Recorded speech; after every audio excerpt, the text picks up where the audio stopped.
what's crack, what's percolating, what's really good in the hood. It is your man Theo Butler, and welcome to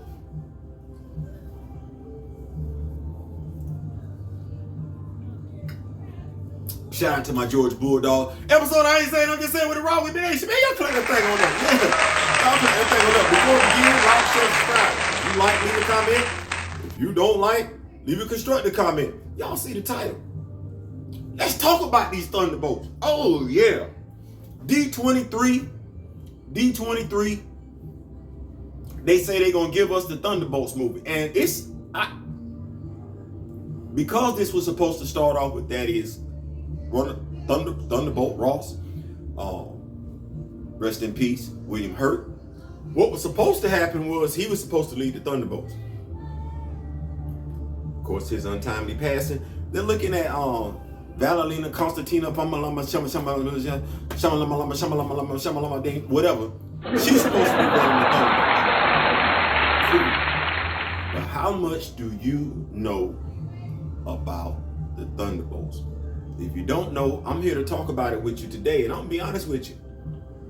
My opinion, y'all missing out based on the iteration of the Thunderbolts that they gonna give you. And when I say y'all, I'm not talking to us comic book fans. I'm not.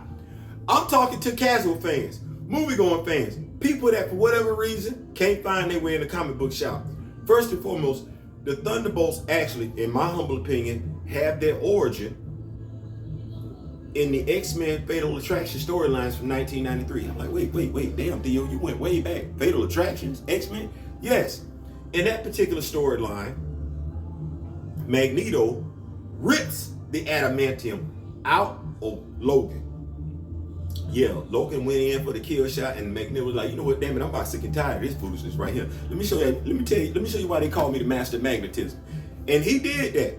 And Professor Charles Xavier, who has been a longtime friend of Eric Lenshier's, but also Logan was, Charles don't play by the students.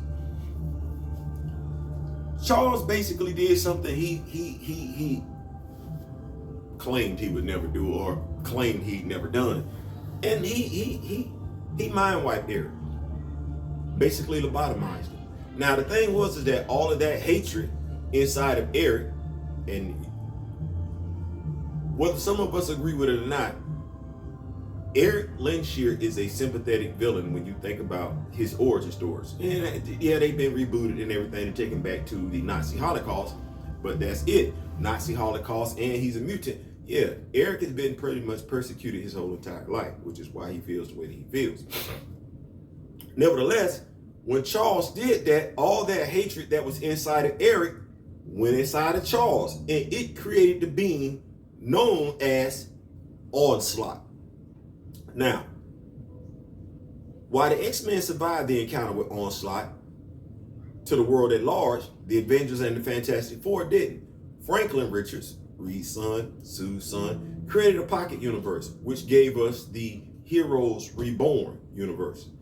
And we had different takes on popular heroes, the Avengers, Captain America, Iron Man, the Fantastic Four, things of that nature.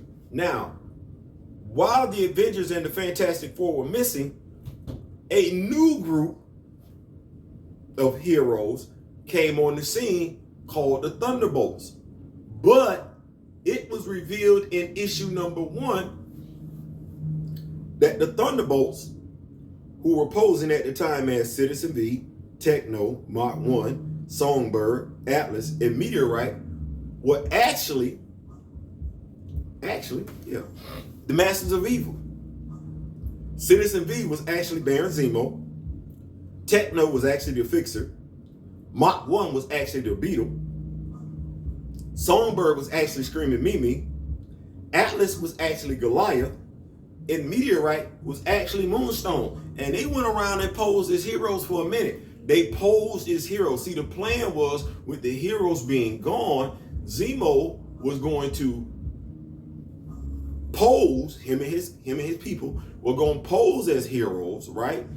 Gain all the secrets from S.H.I.E.L.D., all the surrounding governments and all the world governments and everything like that, and take over the world.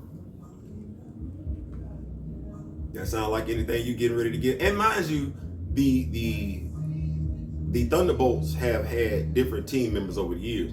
Now, I will say this. Based on the recent success of James Gunn and the Suicide Squad, they have tried to turn the Thunderbolts into a version, their own version, Marvel's version, of the Suicide Squad. Don't do that. You had something good with the whole villains turning into heroes thing and everything like that. You actually devoted quite a few story arcs to it. Stick with that. It's original. It's unique, right? Cool. This Thunderbolts, let me see if I got this right. You getting Ghost, Yelena Belova, Black Widow. She's going to be taking over the Black Widow role from Natasha Romanoff and be the team leader from what I heard. Makes sense. Red Guardian, Winter Soldier, U.S. Agent, and Taskmaster.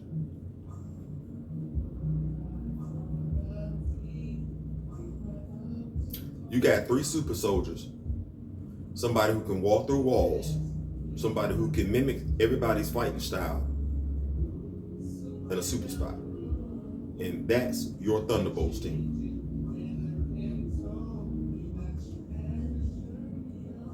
Theo, what you mean? Well, the U.S. Agent, Winter Soldier, and the Red Guardian are basically all super soldiers. I know Bucky and U.S. Agent are. Bucky's probably good with firearms from a distance, but if they run up on some enhanced individuals, that's not gonna go right. They don't have a long range, aside from Bucky using a sniper rifle, they don't have anybody wielding any type of long range weaponry arsenal at all. Everybody else is up close and personal. Everybody in that team has to get up close and personal. They don't have any flyers on that team.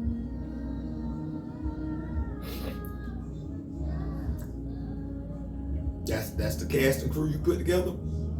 Should be interesting. The comic book store are way more interesting. Listen, go to your local comic book store, pick up the Thunderbolts or Marvel Unlimited. I hate saying that. Well, I don't hate saying it, but it's kind of like I'm pubbing somebody who really don't give a damn about me. That said, Thunderbolts, go check it out before you check out the movie. You learn something. I ain't saying, I'm just saying. Hey, y'all stick around. I got a lot more content to come back at y'all today. Go Georgia. Peace.